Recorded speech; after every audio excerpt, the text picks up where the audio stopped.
बिस्मिल्लाहिर्रहमानिर्रहीम। अस्सलाम वालेकुम।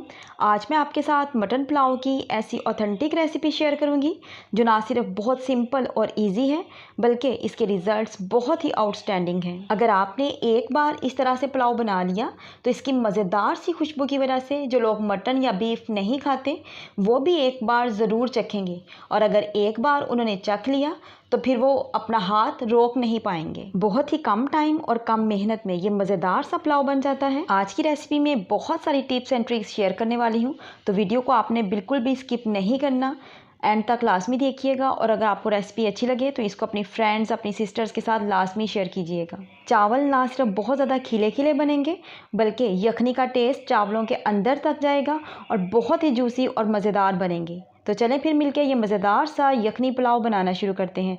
तो यहाँ पे मैंने तकरीबन 2.5 kg मटन ले लिया है। मटन को आपने नमक और सिरके वाले पानी से अच्छे तरीके से डिप करके रख देना है, और तकरीबन आपने 10 से 12 मिनट के लिए तो उसको लाजमी डिप करना है।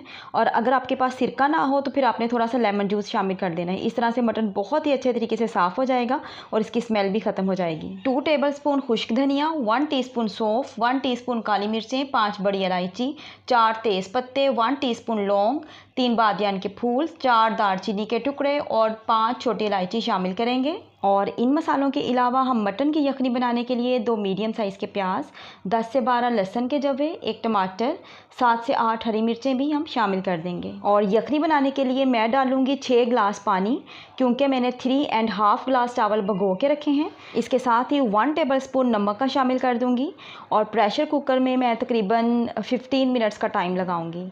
ठीक है, 15 से 20 मिनट का टाइम काफ़ी है गोश्त को गलने के लिए। तो ये देखें, 15 मिनट के बाद जब मैंने प्रेशर कुकर को चेक किया तो मटन बहुत ही अच्छे तरीके से टेंडर हो चुका था। तो अब आपने यखनी और मटन के पीसेस को अलहदा कर लेना है, और यखनी के अंदर जितने भी मसाले हमने यूज़ किए थे उनको आपने छान लेना है।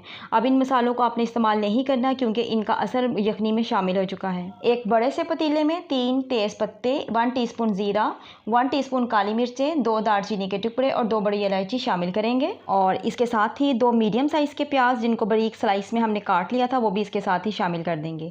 और मैं आपको बताती चलूँ कि तकरीबन 1 प्याली मैंने कुकिंग ऑयल इसमें यूज़ किया है। प्याज को आपने लाइट ब्राउन कलर आने तक फ्राई करना है, और इसको आपने डार्क बिल्कुल भी नहीं होने देना। अगर ये ज़्यादा डार्क हो जाएंगे तो फिर पुलाव का कलर भी डार्क हो जाएगा, जो कि बिल्कुल भी देखने में अच्छा नहीं लगता। तो यहाँ पे इसका इतना ही कलर जो है वो काफ़ी है। तो अब मैं यहाँ पे 2 मीडियम साइज़ के टमाटर बारीक काट के वो भी शामिल कर दूँगी।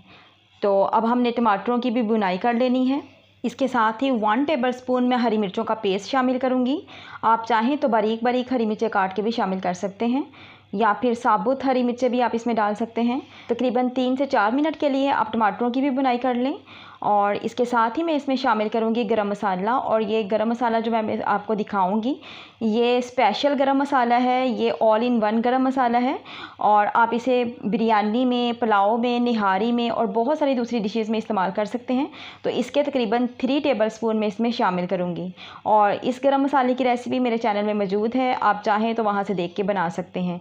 ये ऑल इन वन है, आप हर किस्म की डिशेज़ में इसको यूज़ कर सकते हैं। जब मैंने मसाला शामिल किया था तो मैंने फ्लेम को लो कर दिया था। तो आपने भी बहुत ज़्यादा गर्म ऑयल में मसाला शामिल नहीं करना, वरना ये जल जाएगा और इसका सारा फ्लेवर, इसकी सारी खुशबू ख़त्म हो जाएगी।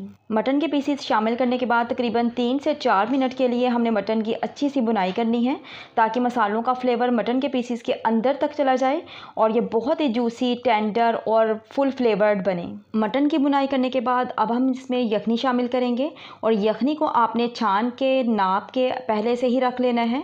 तकरीबन 6 गिलास में इसमें यखनी के इस्तेमाल करूंगी, क्योंकि 3.5 गिलास मैंने चावलों के भगो के रखे हुए हैं।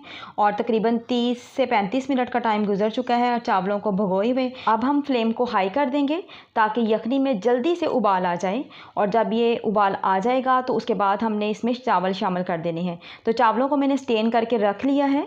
तो यहाँ पे मैंने चावलों को शामिल कर दिया था, और चावल शामिल करने के बाद मैं इसमें तकरीबन 1 टीस्पून शामिल कर रही हूँ सिरका।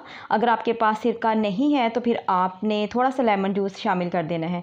और चावलों को हल्का सा हम मिक्स करेंगे, और अब हमने हाई फ्लेम पे ही चावलों को पकाना है। चावलों को हमेशा हाई फ्लेम पे ही पकाना चाहिए, और इस तरह चावल लंबे भी होते हैं और खिले खिले बनते हैं और आपस में चिपकते भी नहीं हैं।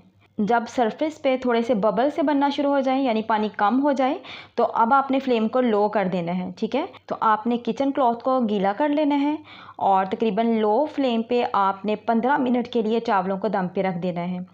तो यहाँ पे 15 मिनट तकरीबन कंप्लीट हो चुके हैं। तो चले अब हम ढक्कन हटा के देख लेते हैं।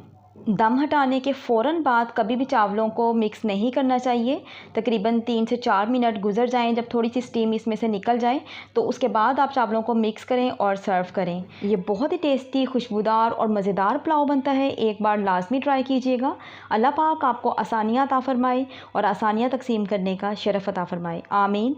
Thanks for watching this video.